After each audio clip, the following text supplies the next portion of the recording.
Joining me is David Shiels, who is a policy analyst at Open Europe, an independent policy think tank focusing on the aftermath of the UK's EU referendum. David, thanks for joining us. Thank you. Clearly, time is of the essence. We have 2 weeks, don't we, between now and this crucial make-or-break summit in Brussels.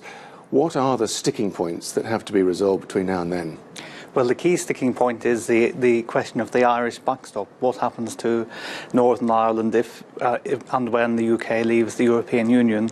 And the EU proposal is to have a backstop or an insurance policy to cover what would happen to Northern Ireland if the UK as a whole pursues a looser arrangement with the EU after exit. And that is the key sticking point, because the EU's proposals at the current time are unacceptable to the British government and also to unionists in Northern Ireland, on whom Mrs May relies. This sees Northern Ireland effectively remaining in a different status, yes, a different kind of connection to the European Union after Brexit.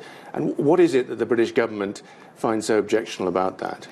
Well, I think they find it objectionable from the point of view that it is almost unprecedented for one country to have two different customs regimes. So the EU proposal as it stands is unacceptable to the British government. They accept the need that there may have to be some provisions, special provisions for Northern Ireland.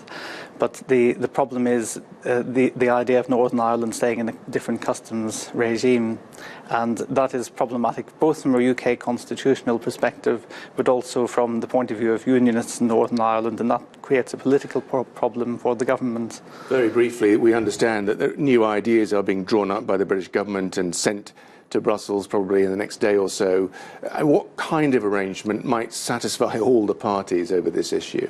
Well, that's a very difficult question, but the proposals that are coming out from the British government, or are reported to be coming out from the government at the moment, revolve around a longer transition or extension period in which the whole of the UK stays within or very close to the EU customs area, but that there may be separate regulatory checks for Northern Ireland, so that the whole of the UK being close to the EU customs union would mean that there wouldn't need to be customs checks between the border, but there may need to be some sort of regulatory checks between Great Britain and Northern Ireland.